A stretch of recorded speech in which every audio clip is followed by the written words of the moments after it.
오늘 함께 나누실 말씀은 구약성경 시편 87편 말씀 함께 보겠습니다. 제 성경으로는 866페이지입니다.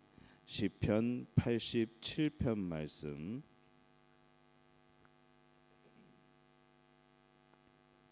구약성경 시편 87편 말씀 우리 한 목소리로 함께 봉독합니다. 그의 터전이 성산에 있으며 여호와께서 야곱의 모든 거처보다 시온의 문들을 사랑하시는도다. 하나님의 성이여 너를 가리켜 영광스럽다 말하는도다. 셀라. 나는 라합과 바벨론이 나를 아는 자 중에 있다 말하리라. 보라, 블레셋과 두로와 구스여 이것들도 거기서 났다 하리로다. 시온에 대하여 말하기를 이 사람 저 사람이 거기서 났다고 말하리니 지존자가 친히 시온을 세우리라 하는도다. 여호와께서 민족들을 등록하실 때에는 그 수를 세시며 이 사람이 거기서 났다 하시리로다. 셀라. 노래하는 자와 뛰어노는 자들이 말하기를 나의 모든 근원이 내게 있다 하리로다. 아멘. 할렐루야. 하나님의 은혜가 오늘 하루의 첫 시간을 주 앞에서 시작하는 여러분 가운데에 함께할 줄로 믿습니다. 오늘 시편 87편 말씀으로 함께 은혜를 나눕니다. 이 오늘 말씀은 시온을 노래하고 있습니다. 이 시온은 하나님의 통치가 실현되는 성, 또 하나님의 통치하심이 나타나는 그런 상징으로 우리가 늘 말하는 곳이죠. 이 사실을 오늘 본문의 1절에 보면은 그의 터전이 성산에 있으며라는 말씀으로 그것을 우리에게 확인시켜 주고 있습니다. 이 터전은 예루살렘에 건설된 하나님의 성전을 말하고 있습니다. 이 시온은 하나님의 법궤를 모셨던 다윗성의 또 하나의 별명이죠. 법궤가 안치된 마지막 장소이기도 합니다. 이 한때 실로의 또 아비나답의 그리고 오베데돔의 집에 머물렀던 이 하나님의 법궤는 마침내 이 시온산 위에 건축된 솔로몬의 성전의 지성소에 모셔지게 됩니다. 그렇기 때문에 이 시온은 하나님의 성전에 서 있는 이스라엘의 그런 정신적인 본향이 됩니다. 그리고 또 하나님께서 늘 임재해 계시다고 믿는 거룩한 그런 성이 되는 것이죠. 이런 이유 때문에 이 유대인들에게 있어서 이 시온은 거룩하고도 참 특별한 이름입니다. 유대인들은 하나님께서 친히 시온의 기초를 놓으신 것으로 믿고 있기 때문에 그들은 세계 어느 곳에 살고 있든지 간에 이 시온을 늘 사모하고 늘 마음속에 새기고 그리워하며 그렇게 살아갔던 것이죠. 이 다니엘이 바벨론에 잡혀가서도 하루에 3번씩 예루살렘을 향하여서 창문을 열고 기도하던 그런 모습이 바로 그런 대표적인 모습이라고 할 수 있습니다. 이 비록 몸은 멀리 떨어져서 이방이 살고 있을지라도 그의 마음은 항상 그 시온을 사모하고 사랑하고 있다는 것을 보여주는 바로 그런 말씀이기도 합니다. 이 시온은 그리스도인들에게 있어서도 참 중요한 의미를 갖습니다. 이 시온성은 장차 예수 그리스도로 말미암아 세워질 그런 교회를 의미했던 것이죠. 그리고 이 시온성은 영원한 하나님의 나라를 상징하는 그런 용어이기 때문에 오늘 우리에게도 아주 중요한 그런 의미를 가지고 있습니다. 우리가 바라는 소망하는 시온성은 바로 영원한 천국 하나님의 나라입니다. 그래서 이 하나님께서 오늘 말씀의 시온성을 통해서 우리에게 보여주시는 것은 두 가지입니다. 먼저 이 하나님께서 시온을 특별히 사랑하신다는 것을 보여주고 있습니다. 이스라엘에 대한 하나님의 사랑은 이 시온을 세우시는 그런 모습으로 나타납니다. 이사야 14장 32절에 보면은 여호와께서 시온을 세우셨으니 그의 백성의 곤고한 자들이 그 안에서 피난하리라라고 말씀을 합니다. 이 하나님께서 세우신 시온, 그곳에서 이 백성이 곤고한 자들이 피난하는 곳이라, 또 쉴 수 있는 곳이라, 또 보호받을 수 있는 곳이라 그렇게 고백을 하는 것이죠. 이 하나님의 터전을 성산에 세우시고 이 시온성을 거처로 삼고 이곳에서 백성을 부르시고 자신을 나타내시고 또 이곳에서 구원을 보이시고 복을 주십니다. 그래서 이 시편 기자들은 이 시온을 하나님의 사랑과 관련해서 많이 노래를 합니다.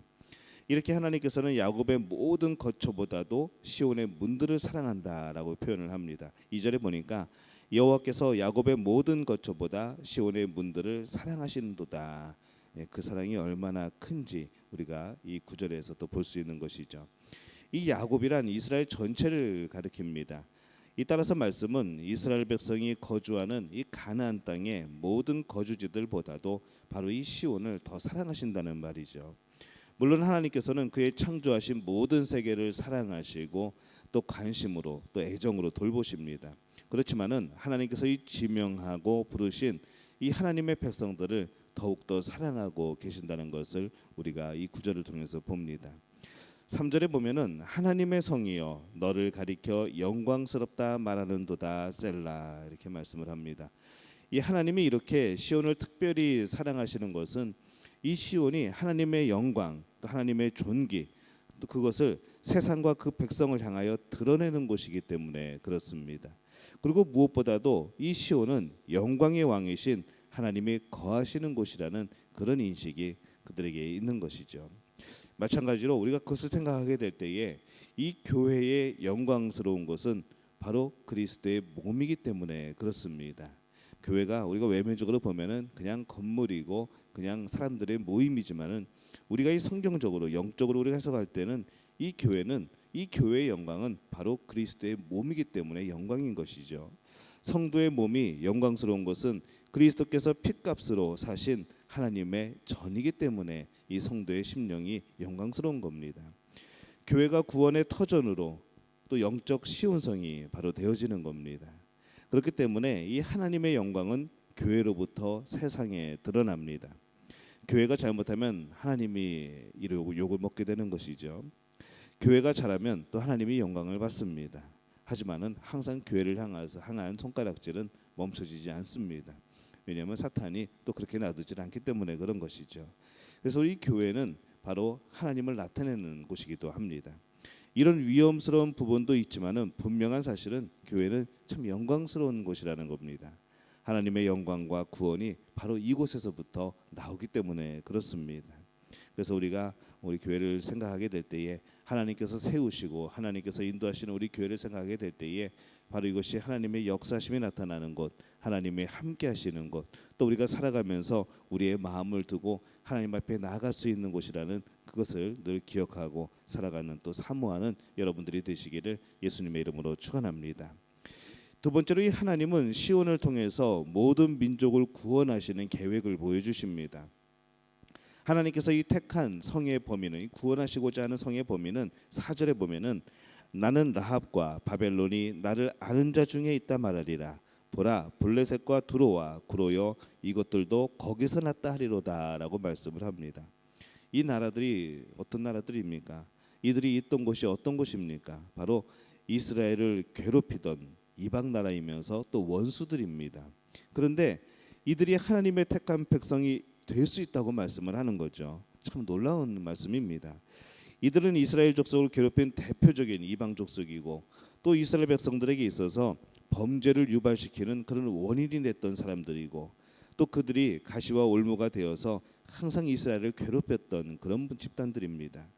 우리의 시각에서 본다면은 이들 이방 족속들은 하나님의 진노와 저주를 받아서 그냥 완전히 심판받는 것이 너무나 또 당연한 것인데 우리 하나님의 말씀은 이스라엘 백성들을 그렇게 괴롭히고 우상을 섬기게 하고 타락하게 만들었던 그 민족들까지도 바로 시온에서 났다 하리로다.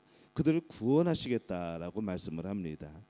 이 사람의 생각으로는 참 이해가 되지 않지만은 이해되지 않는 만큼 하나님의 사랑은 참 깊고 넓고 큰 것이죠. 이 같은 하나님의 사랑을 받은 이방의 구원자들은 춤을 추며 또 감사의 고백을 드리고 있습니다. 5절에서 6절까지의 말씀에 보면은 시온에 대하여 말하기를 이 사람 저 사람이 거기서 났다고 말하리니 지존자가 친히 시온을 세우리라 하는도다. 여호와께서 민족들을 등록하실 때에는 그 수를 세시며 이 사람이 거기서 났다 하시리로다 셀라 이렇게 말씀을 합니다. 먼저 이 사람이 거기서 났다라고 고백을 합니다. 이는 이방인들이 하나님의 임재의 처소인 예루살렘 성에서 났다는 뜻인 거죠. 하나님의 백성이 되었다는 말입니다. 그리고 이것은 신약 시대에서 이방인들이 그리스도의 몸된 교회를 통하여서 바로 구원받음을 미리 암시하는 그런 내용이기도 합니다. 또 하나는 나의 모든 근원이 내게 있다라고 고백을 합니다. 7절에 보니까 노래하는 자와 뛰어노는 자들이 말하기를 나의 모든 근원이 내게 있다 하리로다 이렇게 말씀을 합니다. 이방 족속들이 이 시온을 통해서 구원을 받았다는 말이죠. 뿐만 아니라 이 구원을 통하여서 참 기쁨과 행복을 함께 누리고 있다는 것도 포함되어 있습니다. 여러분, 시인의 입장에서 볼 때에 이방인들이 과연 누구일까요? 우리 입장 말고 이 시인의 입장에서 볼 때에 이방인들이 누구일까요? 바로 우리들이 이방인입니다. 우리는 하나님의 전적인 은혜로 구원받아서 하나님의 자녀가 된 사람들이죠. 그렇다면 우리도 구원받음에 대한 감사가 있어야 하고 찬송이 있어야 하고 그런 고백이 있어야 될 줄로 믿습니다. 우리 구원의 근원 되신 예수 그리스도를 늘 찬양하며 영광 돌리는 성도, 그런 믿음의 가족들이 되시기를 바랍니다. 오늘 우리 하루를 살아가게 될 때에 하나님이 주신 그 구원의 은혜, 그것이 얼마나 큰 은혜인지 오늘 마음속 깊이 느끼는 그런 귀한 하루가 될 수 있기를 예수님의 이름으로 축원합니다. 우리말 성경으로 제가 오늘 말씀 읽겠습니다. 주께서 거룩한 산에 터를 세우셨습니다. 여호와께서는 야곱의 다른 곳들보다 시온의 문들을 더 사랑하십니다. 오 하나님의 성아, 너를 향해 영광스럽다고 하는구나. 셀라. 내가 나를 아는 사람들 가운데 라합과 바벨론에 관해 말하리라. 블레셋과 두로와 에디오피아를 보라. 이곳 사람들도 시온에서 태어났다 하리라. 시온에 대해서는 이렇게 말하리라. 이 사람과 저 사람이 다 시온에서 났고 지극히 높으신 분이 직접 시온을 세우셨다. 여호와께서 그 백성을 등록하실 텐데 그때는 이 사람이 시온에서 났다고 하실 것입니다. 셀라. 그들이 악기를 연주하고 노래하면서 내 모든 샘물이 주께 있다고 하리라. 아멘. 여러분의 샘물이 어디 있을까요? 여러분을 기쁘게 하고 여러분의 갈증을 해결하는 샘물이 과연 어디 있을까? 바로 하나님 안에, 우리 예수 그리스도 안에 있는 줄로 믿습니다. 이 고백이 바로 우리들의 고백이 될 수 있기를 바랍니다.